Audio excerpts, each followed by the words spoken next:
Hi, hello. Welcome to Physionic. Welcome to this episode of the Physionic long form videos because this is going to be a really telling episode where we discuss in human beings the effect that a saturated fat heavy meal has compared to an unsaturated fat heavy meal on insulin sensitivity. Beyond that, however, this study that we're going to be going over also looks at a lot of the different mechanisms that we've discussed in previous studies. Now, the previous studies that we've looked at so far and studies that I'll look at in the future have been in isolated muscle cells. So those were from animal models, and I'll be presenting some in human models as well. But this one is specifically in human beings. So this is in relatively young, I'd say like young to middle-aged individuals with no morbidities, no health conditions, and we're going to be able to see what effect these two types of meals, saturated fat heavy or unsaturated, have on insulin sensitivity. But also beyond that, it's also going to tell us some of the insulin signaling. So I'm going to break down the insulin signaling for you, and I'm going to show you some of the divergent effects between those two fats based off of the data that they were able to collect for this study. If you're not familiar with who I am, my name is Nicholas Verhoeven. I'm a PhD candidate in molecular medicine. I hold my master's in exercise physiology, and I guess really that's going to be the main thing because I don't think my cell biology background is, well, I suppose my cell biology background will also be useful, although molecular medicine covers that as well, because as we go into the mechanisms, that's certainly going to get detailed. I'm going to have images for all this stuff so you can actually see what's going on, and hopefully I do it justice by breaking everything down for you. All right, without further ado, let's go ahead and jump into this.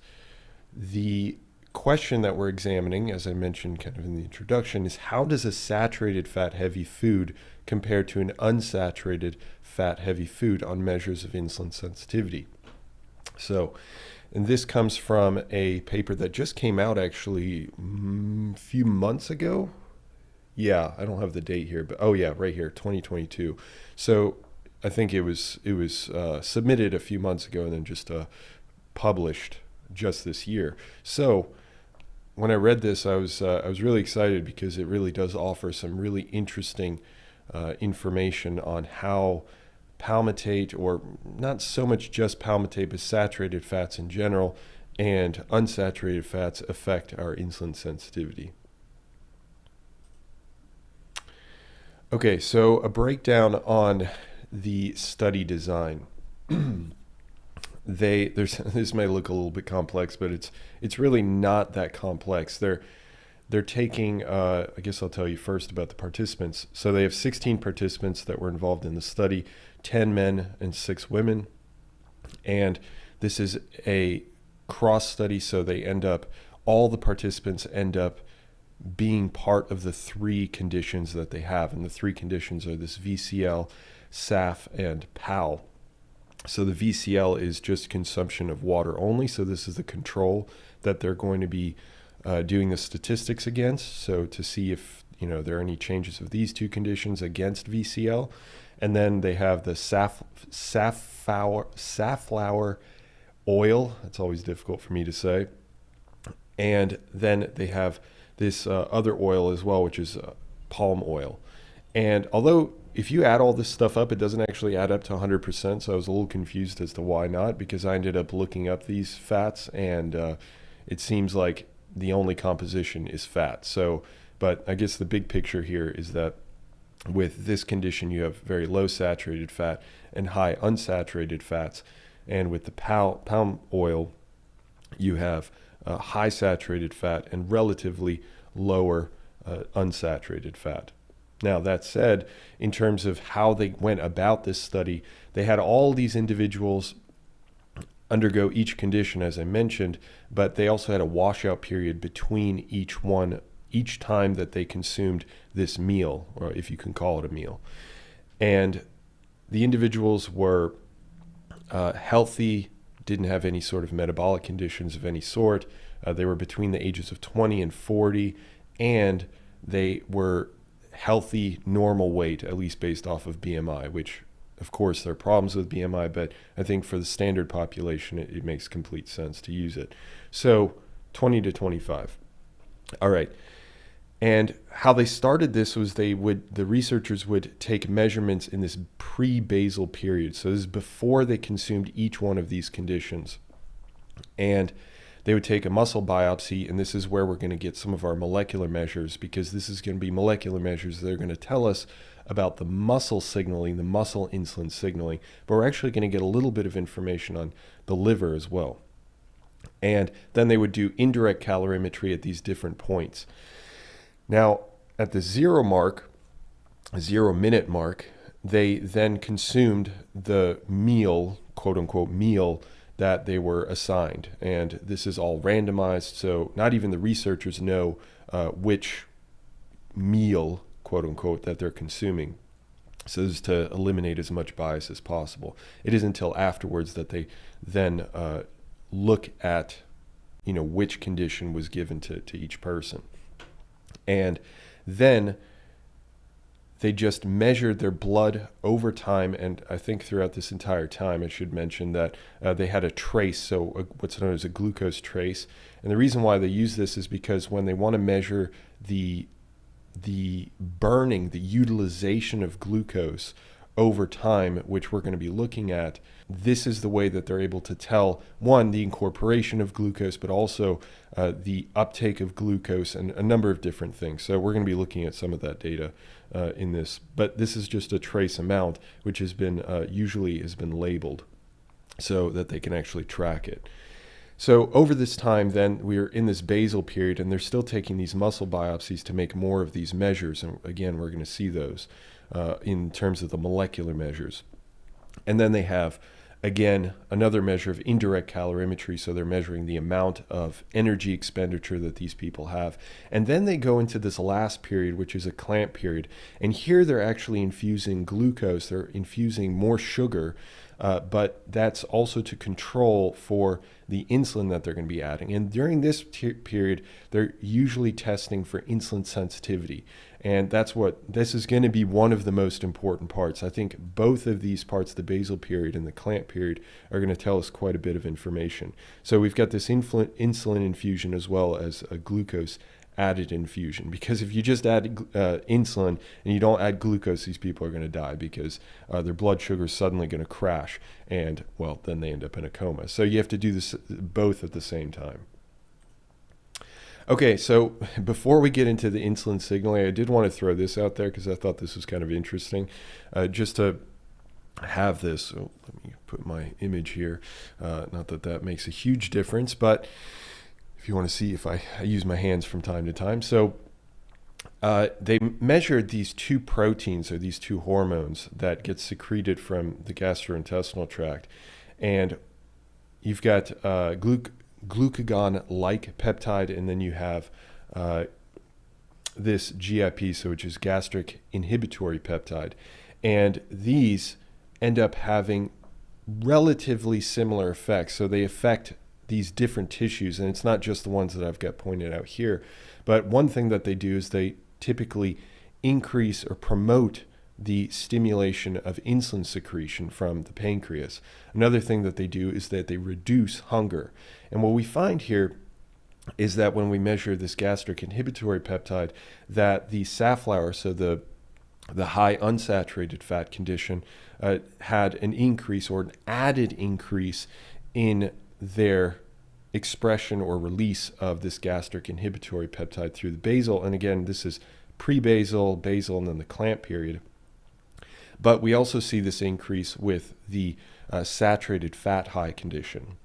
However, there is a difference. The unsaturated fat had a greater increase. Now, I will say, though, I didn't show this, but when you look at the insulin levels, it doesn't seem like this ends up having an effect on the insulin levels. Maybe that's because they're not consuming this in combination with something else, when they're not consuming each one of these fats in combination with, let's say, a carbohydrate or a protein or something along those lines. So maybe that's why it doesn't have an effect on insulin. You could certainly speculate. And I think that that's probably a pretty plausible reason. Now, in terms of GLP, we see a similar effect. It's maybe more mild, but in general, that both fats end up increasing GLP, but the greatest effect is again in this unsaturated fat condition. So I just want to throw that in there because I thought that it was interesting. Not that it necessarily plays a huge factor on our measures of insulin sensitivity, which is what we're going to be looking at now. Okay, so I tried to make these diagrams to make sure that they're as clear as possible in terms of what we're looking at. The first thing here is, the reason why I've got this basal level here is because we're looking at the basal situation. So we're looking at this section right here. And when they measure the basal amounts of glucose uptake, so this is the amount of, as I've got indicated here, the blood sugars circulating through the circulatory system, through the blood vessels and whatnot, and the amount of uptake or disposal, the take-up of this blood sugar into most likely the muscle cells. This is technically not only an indication of just the muscle cells, but as the muscle cells take up so much glucose, we use this as, or at least the researchers are using this as a proxy for muscle insulin sensitivity, or the uptake of blood sugar. And what we find here is that when we compare our control, which is again our water condition, our unsaturated fat condition, or high unsaturated fat, not that there's no saturated fat, and our high saturated fat, there's a little bit of unsaturated fat here, we see that there is a decrease in the glucose disposal. So the uptake of glucose is reduced with the saturated fat condition. However, then they do this a similar thing, but they're looking at the clamp condition, so where they're adding insulin and they're adding glucose, and we see that there are slightly divergent effects here, in that the unsaturated fat condition also has a reduction in the glucose disposal, while the saturated fat still continues to have this increased or this decreased glucose disposal, but there's an increased effect in that if you compare between the two, the saturated fat condition has a worse effect than the unsaturated fat condition. Now, why might there be a difference between these two? I was thinking about that, and I was trying to think like, well, you know, we've got this one change. It could be one, a time effect, but two, it could also be that because they're adding insulin and they're adding glucose, this adds so much pressure to the system that you then have a change in the insulin sensitivity that also affects just fat in general, the consumption of fat, regardless of if it's saturated or unsaturated, paired with glucose and an increase in insulin, would then have an effect on insulin sensitivity. That's just speculation. I'm just throwing something out there. But overall, if we just take things as they are, we'll just say that fats in general reduce insulin sensitivity in this situation, with saturated fat having a greater negative effect on insulin sensitivity. Now, another thing that I looked at here was, because they did indirect calorimetry, they also measured the calories that each subject or participant ended up expending, and they showed that there was no difference. So it's not like they were taking up less glucose, for example, because they had a lower metabolism. So it wasn't anything like that. And of course, this is normalized for each individual. Another thing was, well, maybe they were oxidizing or utilizing more fat, and therefore their muscles weren't going to be using as much blood sugar. And again, their fat oxidation was the same across conditions. So that those weren't factors that impeded this effect.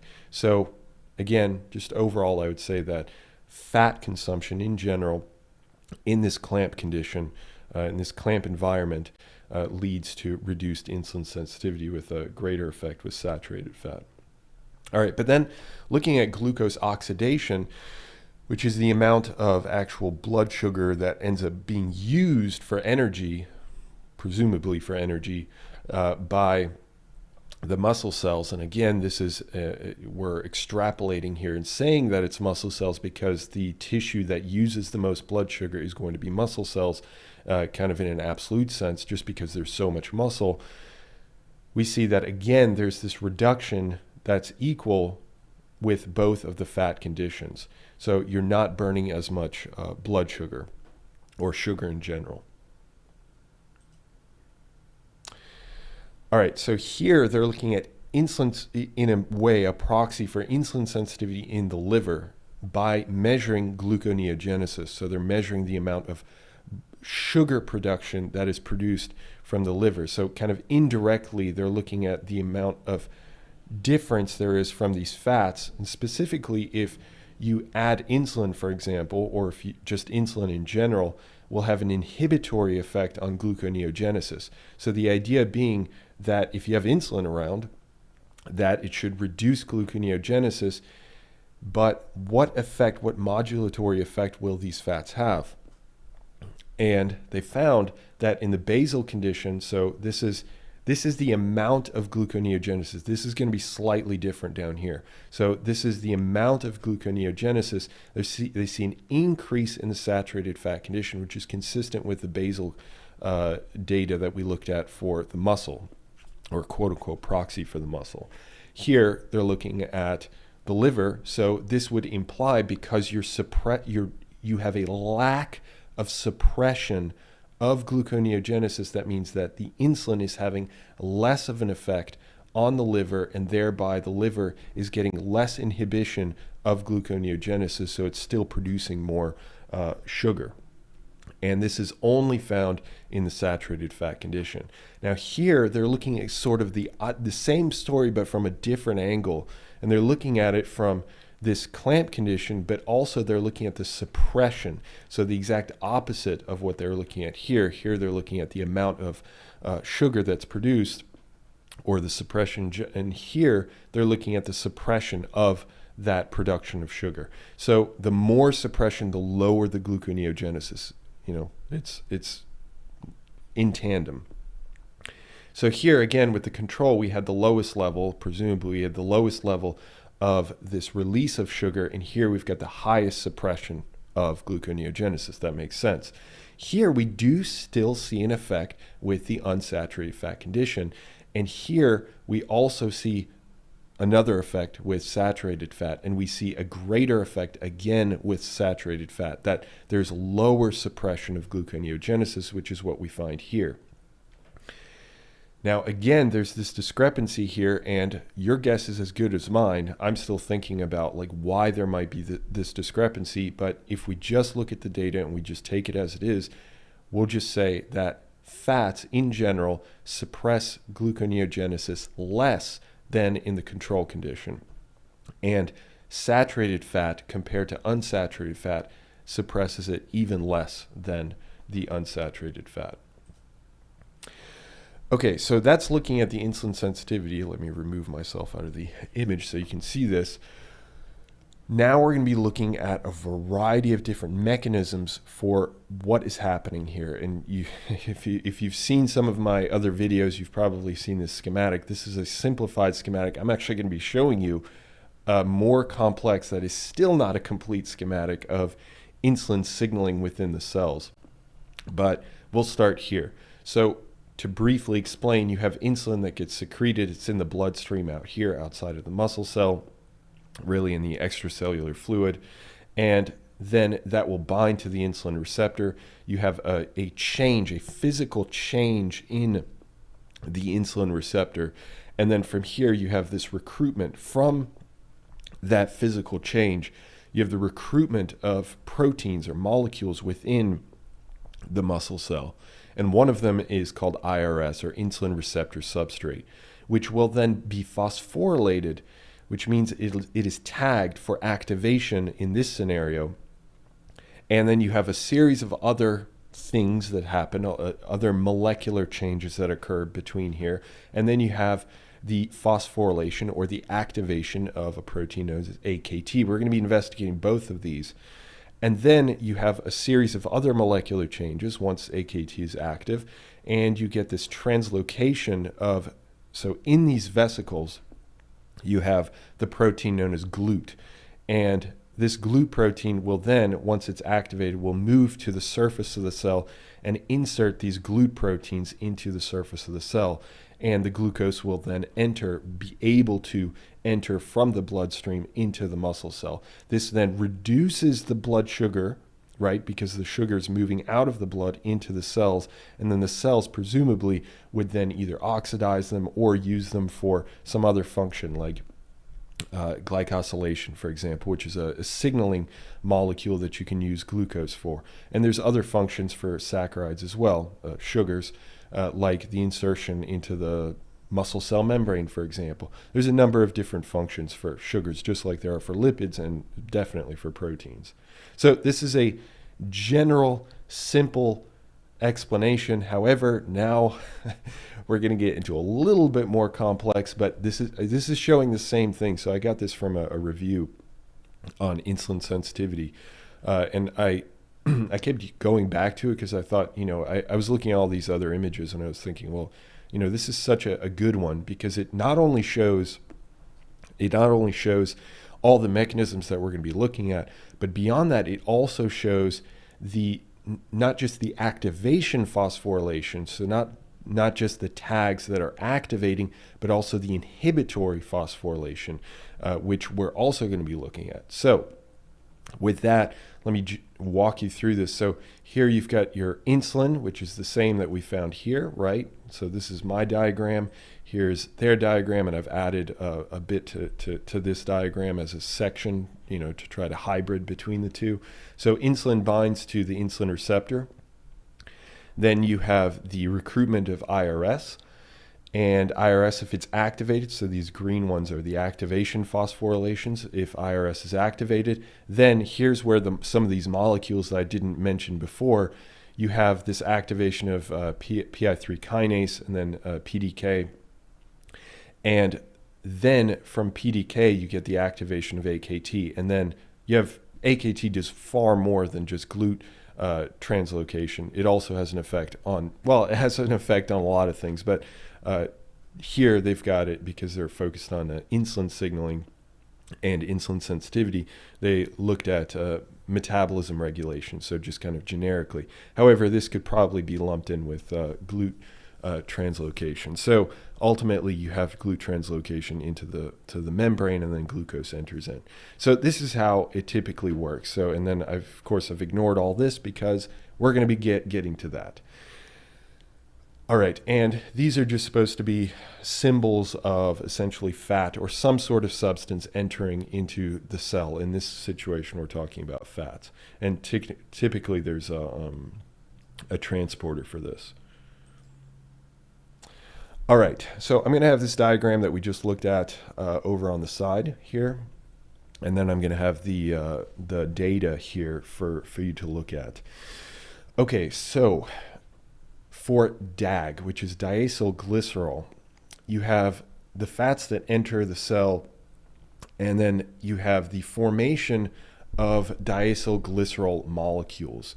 Now, these diacylglycerol molecules can activate these two different proteins, or these two, I should say, isoforms of these proteins. So by isoform, I mean a version of this protein.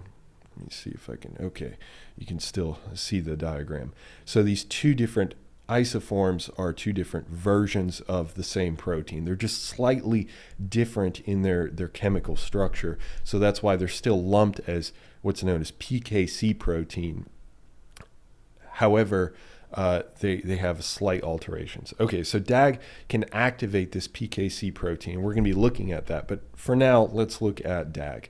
So we see that with the saturated fat condition, that we see elevated levels of DAG, and we see that is continued to be elevated with the saturated fat condition, and then it does increase with the unsaturated fat condition. So this might lend to the story that there's some similarity between the unsaturated fat and the saturated fat.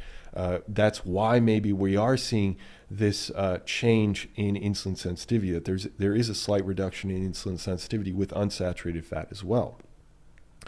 But we're going to be investigating that further. We're slowly unraveling the story. All right, so these are the two PKC isoforms I was talking to you about, and they have these Greek alphabet. Oh, good gracious. Epsilon and theta, I want to say. Don't quote me on that. But you have these two different versions of this protein right here. And as you can see, it has an effect on the insulin receptor. But more importantly, what we're going to be investigating next is the effect that it has on IRS, insulin receptor substrate. So PKC epsilon is increased only with the saturated fat condition, and then you do see an increase in PKC theta, again, don't quote me on that, for both conditions. So with an increase in saturated and unsaturated fat. Now, that said, so again, we're seeing this continued story of like, okay, well, there's similarity between saturated fat and unsaturated fat.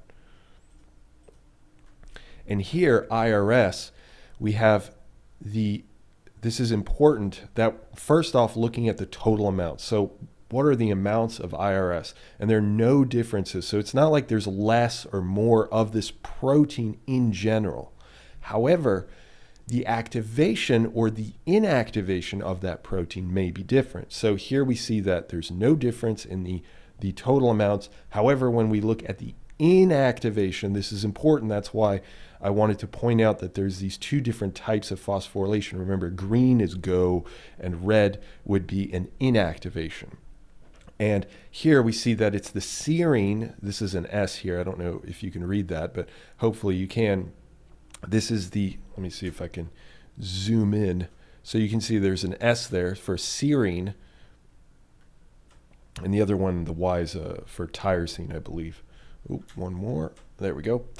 Okay, so serine phosphorylation, which is what we see here, serine at the site 1101, we see that there's increased phosphorylation of that serine in both conditions.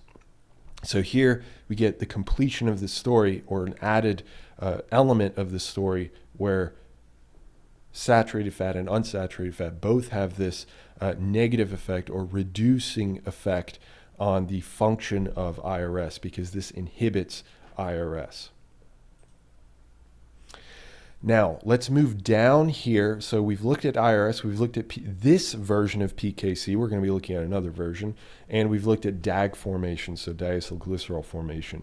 Now, beyond that, however, and this is something that I've mentioned in other content as well, that what can happen is the production of these molecules known as ceramides. So ceramides are molecules that use a fat, so a fatty acid like a saturated fat or unsaturated fat, whatever it might be, and then through an enzymatic reaction or through a protein reaction, will combine this fat with a sphingosine molecule.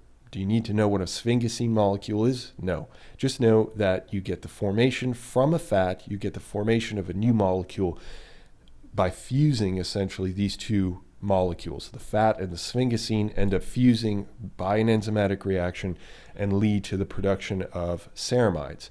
Now, ceramides have their functions in the cells, but if they become overabundant, they can start to inhibit different functions of the cell, like intracellular signaling, and that's what we're looking at right here. This is intracellular signaling. So we're going to see the effect that this might have, or at least this is more of we're going to see the effect that these fats have on the generation of more ceramides, and then we're going to see downstream signaling. So with the increase in saturated fat, we only in saturated fat do we see an increase in ceramides. So we don't see that effect when we're looking at the unsaturated fats. However, when we look downstream at these two proteins, so here in this green, this is known as a phosphatase. So some of these other proteins that we've looked at are known as kinase enzymes, meaning that they add phosphate groups to these proteins. However, the phosphatase will remove phosphate groups or phosphorylation groups, activation or inhibition of particular proteins. So this phosphate specifically will interact with AKT, which is the downstream protein that ends up activating the blood sugar to enter the cell. So this phosphatase will actually attach and take away a phosphate. And which phosphate is that? Is it the inhibitory one? No, it isn't. It is the activating one. So the activation of AKT is inhibited by not the addition of a phosphate that inhibits it in this scenario, but the removal of a phosphate that would normally activate it. So the more of this that you have, the assumption here is then the less activation of AKT. And we're going to look at the activity of AKT or activation of AKT. Now, PKC, this is another isoform of PKC, but this one doesn't necessarily run through DAG. It is activated by ceramides. So ceramides will activate PP2, which is the phosphatase, or will activate this kinase, which is the one that adds the phosphate of this PKC. Is this lambda? I don't know. Clearly, I mean, I looked this up and it just like flew right out of my head. So this PKC, another version of PKC, maybe it's lambda. But the point is it's different.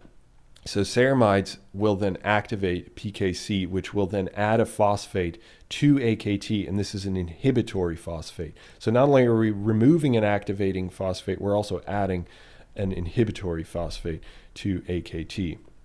All right, so let's look at these. So PKC, we see that there's a strong effect of only with the saturated fat. Here we may be getting some of these differences. So remember, we saw that there was a suppression of insulin sensitivity that was greater with the saturated fat. Although it may have also happened with unsaturated fat, there was a greater effect with saturated fat. And this may be one of the reasons why, that there are multiple mechanisms that saturated fat runs through, but there's only maybe one or just a few mechanisms that unsaturated fat may run through, and those mechanisms may be specific to particular conditions. Here in just basal states, we're seeing this increase in PKC activation.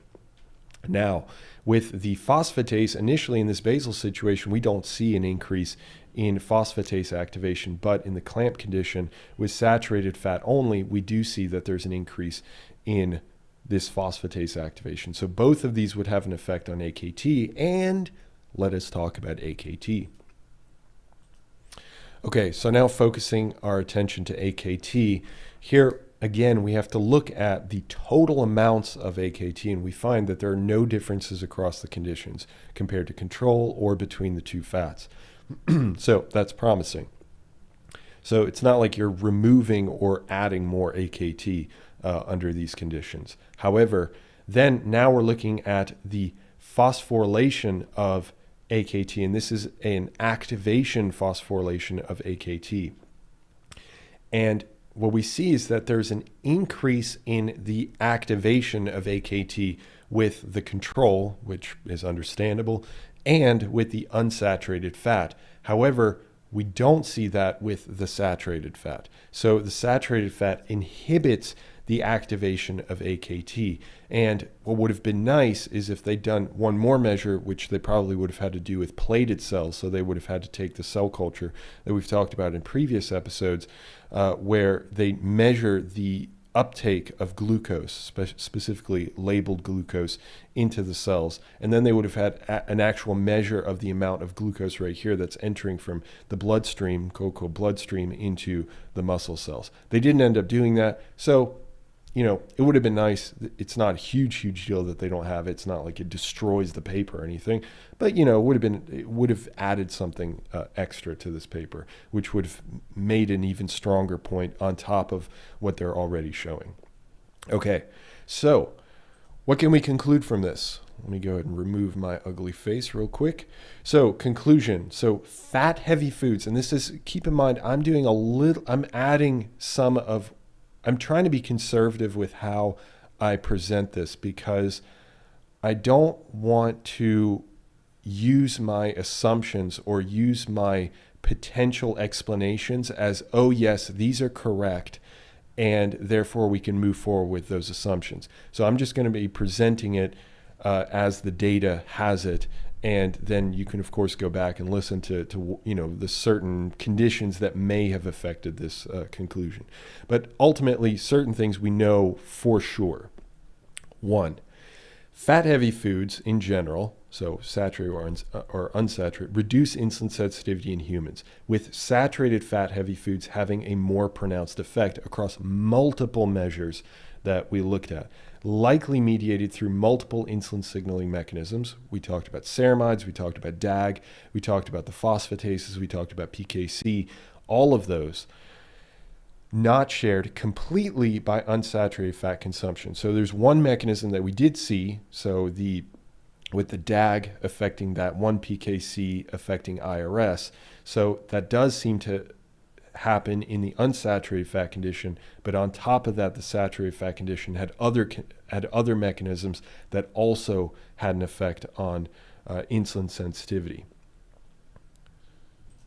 So that's where I'm going to leave you. Hopefully you found this informative. I have more studies that I'm going to be covering on this. I'd like to eventually move away from this. I mean, I'd like to I'm going to be releasing more studies on this, but eventually I'd like to move over to some other areas, like people have been asking how fats affect glycogen. So that's something I might investigate, because I did find a paper in human cells. I found a paper comparing rat cells to human cells, and that might be interesting with the same conditions, looking at saturated fats and unsaturated fats and the effects. So that might be interesting. I've got a series of different things that I can pull from up my sleeve. We'll see. You let me know if you're interested. But with that, I really hope that, this is in human beings. This is as clear cut as you can make it, at least from a single meal perspective. Certainly people may have criticisms of, well, sure, but is this necessarily true for long-term effects? And maybe I'll look at some studies on long-term effects. But if you continue, you looked at the time, right? This is hours we're talking about that it's having an effect. So let's say you continuously consume saturated fat every single day, or you consume high fat meals in general every single day. Could that have an effect long-term? You would imagine that it would. I think another criticism that people have levied before is certainly, well, maybe these aren't in fat-adapted cells. But my argument against that would be, well, how many people are actually fat-adapted? There are incredibly few. Granted, we've also looked at literature in the past where looking at a ketogenic diet with saturated fats seem to have really great effects in lowering blood sugar levels. I think the same was actually true for saturated fats, but I think the insulin sensitivity may have been hampered, but don't quote me on that. So there's a lot of different avenues that we can go with this. But for now, what we know is that we now have a great study that shows that humans are affected by fats, at least in the short term. And if we continuously consume in the short term every meal a certain amount of each one of these, yeah, it could have a building effect. It could build up to a point where overall your insulin sensitivity may be decreased. So something to keep in mind. And with that, I hope to have the pleasure of speaking with you in the future. Have a good one, guys. See ya.